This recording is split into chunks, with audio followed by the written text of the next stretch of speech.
Perkenalkan, nama saya Francisca Anggreni dengan NPM 2301051002. Di sini saya akan menjelaskan materi tentang etika dalam praktik bisnis.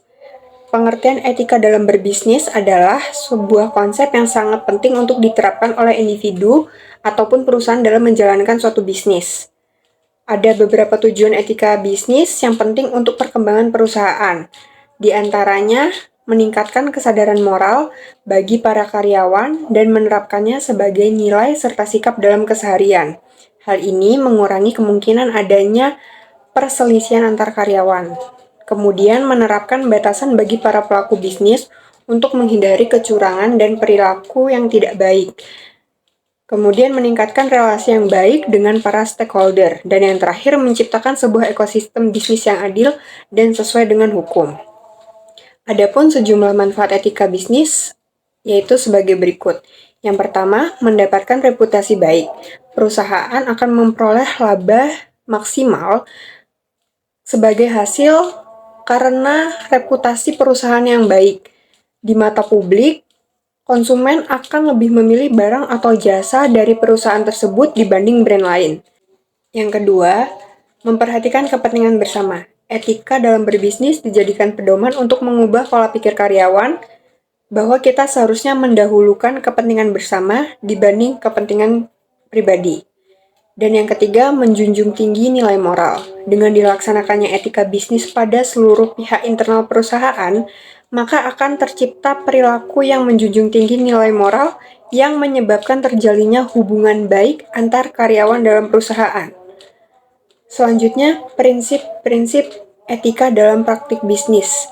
Yang pertama ada kejujuran dan integritas. Kejujuran dalam berbisnis dapat membantu meningkatkan kepercayaan pelanggan dan karyawan terhadap suatu perusahaan, serta memperkuat reputasi perusahaan. Yang kedua, tanggung jawab sosial. Kita harus mempertimbangkan dampak bisnis terhadap masyarakat dan lingkungan sekitar. Dengan mempertimbangkan tanggung jawab sosial, perusahaan dapat membangun hubungan yang baik dengan masyarakat dan lingkungan sekitar, serta membantu menyelesaikan masalah sosial dan lingkungan yang dihadapi oleh masyarakat. Yang ketiga, keadilan dan kesetaraan. Kita harus memperlakukan semua pihak dengan adil dan tidak mendiskriminatif salah satu pihak. Dalam bisnis, kesetaraan dapat membantu menciptakan lingkungan kerja yang inklusif dan menumbuhkan keragaman sehingga menghasilkan inovasi dan kreativitas. Yang keempat, menghormati hak cipta dan hak kelayakan intelektual dalam bisnis. Melanggar hak cipta atau hak kelayakan intelektual dapat merugikan pihak lain dan merusak citra perusahaan. Yang kelima, menghargai privasi dan kerahasiaan. Dalam bisnis, informasi pribadi atau bisnis orang lain harus dijaga kerahasiaannya dan tidak digunakan untuk kepentingan pribadi dan bisnis kita. Yang keenam, menghindari konflik kepentingan. Kita harus menghindari situasi di mana kepentingan pribadi kita bertentangan dengan kepentingan bisnis atau kepentingan orang lain. Konflik kepentingan ini dapat merusak citra perusahaan dan merugikan pihak lain. Yang ketujuh, tidak melakukan korupsi atau suap. Kita harus menghindari segala bentuk suap atau korupsi dalam menjalankan suatu bisnis. Tidak hanya itu, korupsi atau suap juga dapat merusak reputasi perusahaan dan melanggar aturan hukum yang berlaku. Yang kedelapan, menjaga lingkungan hidup. Kita harus mempertimbangkan dampak bisnis terhadap lingkungan dan melakukan tindakan untuk menjaga lingkungan hidup. Dalam bisnis, perusahaan harus bertanggung jawab terhadap dampak lingkungan yang dihasilkan oleh kegiatan bisnisnya dan berusaha mengurangi dampak tersebut apabila dampak tersebut merupakan dampak negatif. Selanjutnya, mengapa sih etika dalam bisnis itu penting?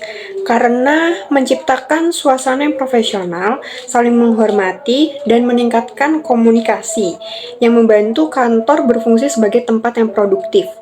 Orang akan merasa lebih baik mengenai pekerjaan mereka ketika mereka merasa dihormati, dan itu juga berarti hubungan pelanggan yang baik. Adapun beberapa contoh pelanggaran etika dalam praktik bisnis yaitu penipuan, pencurian ide bisnis, diskriminasi, dan penyalahgunaan kekuasaan. Di sini saya mengambil contoh kasus penipuan bisnis komoditi rumput laut yang terjadi di tahun 2023. Kasus ini berawal dari pertemuan antara kedua pihak, yaitu pihak terdakwa dan pihak korban.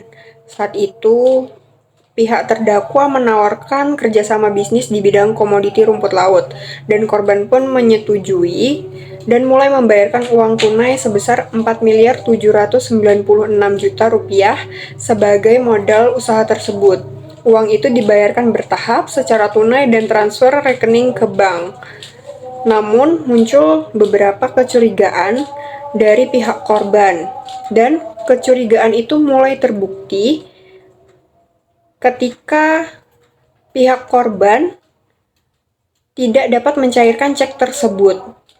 Kemudian korban melakukan pengecekan ke PT Senitram yang mana didapatkan bahwa PO order oleh terdakwa itu palsu.